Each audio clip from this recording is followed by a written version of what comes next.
ओम अथर्ववेद कांड 4 सूक्त 34 ब्रह्मोदन सूक्त मंत्र 3।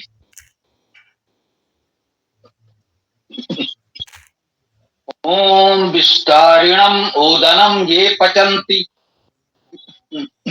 नयना नवरति सचते कदाचन आस्ते यम उपयाति देवान् सम गंधर्वै मदते सौम्येभिः।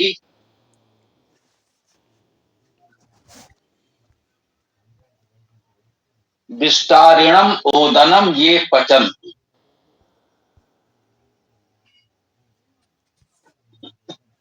विस्तारिण वही विस्तार करता या विस्तृत। ओदनम ओदन को, ओदन तो सूक्त ही है, ये ओदन सूक्त है, ओदन ही इसका विषय है। और ओदन हम लोगों ने कहा उदि उंद क्लेदने धातु से ओदन शब्द है, अर्थात जल। ओदन का अर्थ मुख्य रूप से तो जल हुआ। और विस्तारिणम ओदनम विस्तृत जल या विस्तार करने वाला जल, इस प्रकार से इसका अर्थ कर सकते हैं। ये पचंती, ये अर्थात जो बहुवचन में है, पचंती पचते हैं या पकाते हैं। पच धातु है, पकाना अर्थ होता है। इसे भोजन पचता है या भोजन का पाचन होता है। इसी पच धातु से पाक शब्द भी बनता है, पाकशाला रसोई को कहते हैं। पक को अर्थात पका हुआ, इसी पच धातु से बना। तो पच का अर्थ पचना, पकाना। पचंती परिपक्व करते हैं।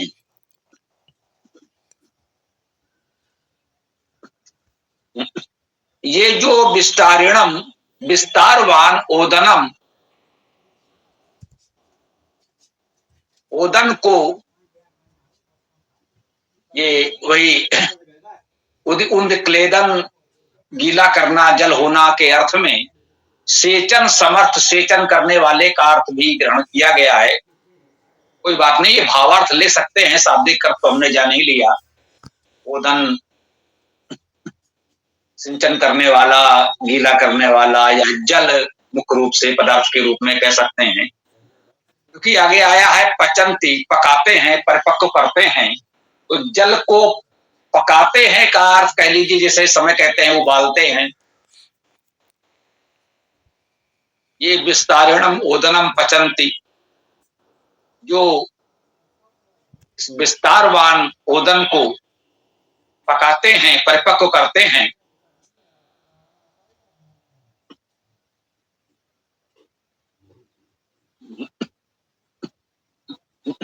ये नान, ये है ना, ए नान अवर्ती ही जी, ना नहीं, ए नान इनको, अवर्ती ही। अवर्ती का एक अर्थ यहां है, एक भाष्य में दरिद्रता किया हुआ।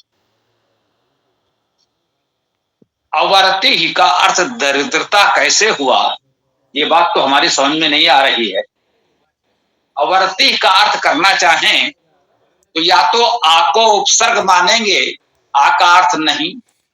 वर्ती वर्तमान, जो वर्तमान न हो, कह सकते हैं जिसके पास जीवन यापन के समुचित साधन वर्तमान न हो, वो अवर्ती अर्थात दरिद्र, निर्धन, इस प्रकार का भावार्थ किया गया होगा।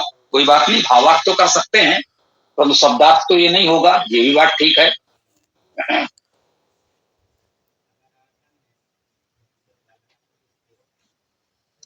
तो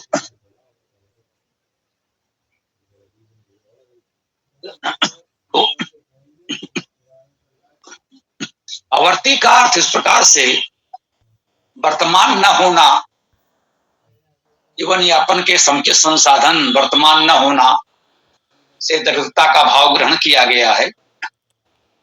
वैसे अवरक्षण धातु भी है, और धातु का अर्थ रक्षा करना, अवहति अवर्ति ही का अर्थ रक्षणी या रक्षा करने वाला, रक्षक भी हो सकता है।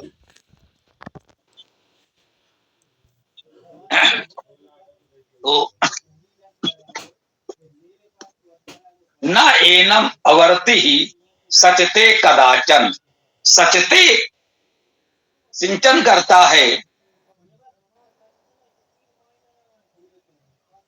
प्राप्त होता है, मिलता है। सच समवाय धातु भी है। सच एकत्र होना, प्राप्त होना, मिलना का अर्थ होता है। सचते कदाचन, कदाचन अर्थात कभी भी, विस्तारिणम ओदम ये पचंती, जो इस विस्तारवान ओदन को परिपक्व करते हैं उनको अवर्त कभी नहीं प्राप्त होती। अब चूंकि कहा गया है अवर्त कभी नहीं प्राप्त होती, तो स्वाभाविक है अवर्ती अच्छे अर्थ में तो नहीं आ सकती। जो इस विस्तारवान ओदन को परिपक्व करेंगे उन्हें यही कह सकते हैं दुख संकट कभी प्राप्त न हो।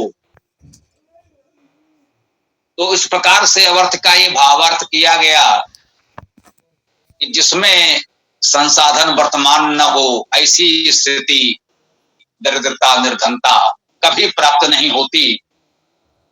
आस्ते यम उपयाति देवान, आस्ते रहता है, अस धातु होना रहना जो भी कह लें, तो अस धातु से आस्ते अर्थात है, होता है। यम, यम का अर्थ नियमन करने वाला। उप समीप याति जाता है, आस्ते। देखिए यम जो है इसमें एक विशेष बात ध्यान देना होगा, यम में कोई विभक्ति आदि नहीं दिख रही है, उसके पश्चात आया है उप। ये जब उप आया है, उ स्वर है, तो उसके पहले का इसमें जो एक ही मात्रा होगी उसका लोप हो सकता है, विसर्ग का लोप हो सकता है, तो यमः या यमे हो सकता है। तो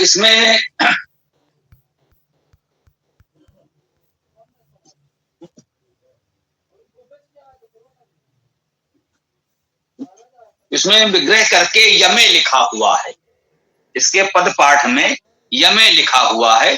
निमे, नियम में, यम में या नियम में, नियमन में, यमन में, उपयाति उपगमन करता है, जाता है, प्राप्त होता है।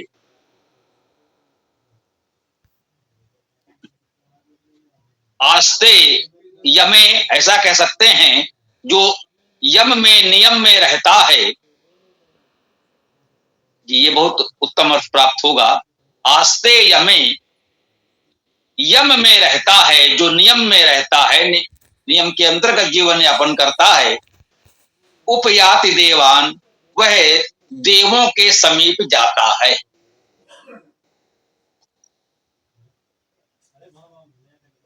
वह उपयाति देवान, वह देवों को जाता है या देवों को प्राप्त होता है, देवत्व को प्राप्त होता है।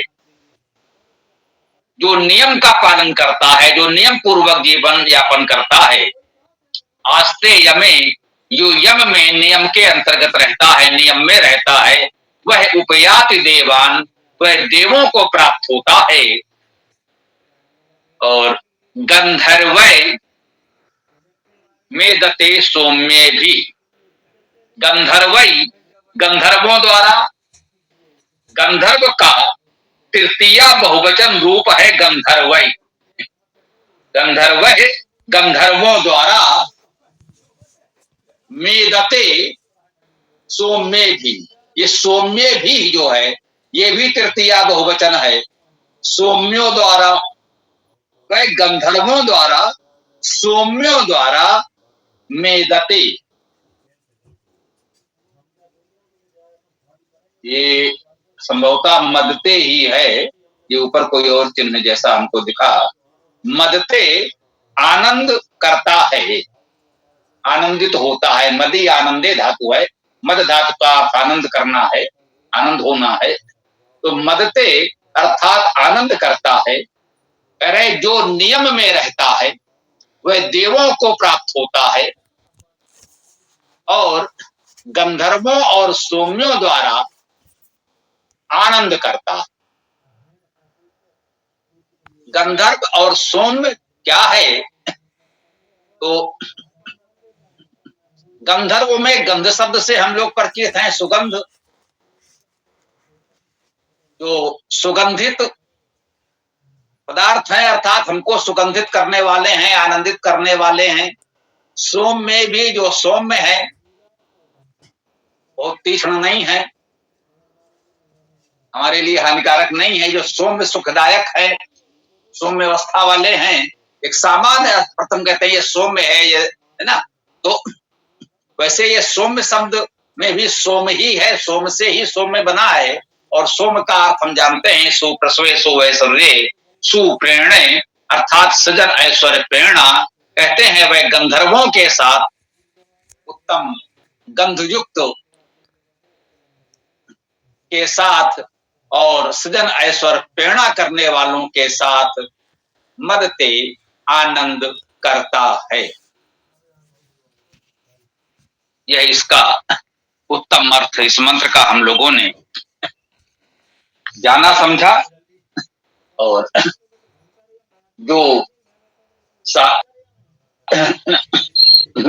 जो इस विस्तारित होने वाले ओदन को परिपक्व करते हैं उन्हें कभी दरिद्रता नहीं व्याप्ति, उन्हें कभी दरिद्रता नहीं मिलती, नहीं प्राप्त होती। वे यम अर्थात नियमन के दिव्य अनुशासनों में स्थित रहते हैं, है ना। जो ये यम में कहा नियम में स्थित रहते हैं, देवों की निकटता प्राप्त करते हैं, वे देवों की निकटता प्राप्त करते हैं तथा सोम और गंधर्व के साथ आनंदित होते हैं। ये एक दूसरे भाष्य में लिखा हुआ है जो भी हमने पढ़ा। तो एक भाष्य तो शैव परंपरा का है, दूसरा भाष्य दयानंद जी की परंपरा का है। हम प्रयास करते हैं दोनों भाष्यों को देख करके हम आपके समक्ष एक संतुलित जो उसका वास्तविक निष्पक्ष शाब्दिक अर्थ है वो प्रस्तुत करें। तो इस मंत्र की व्याख्या को हम जहां विराम देते हैं, आप लोग अपनी बात रख सकते हैं। ओम खम।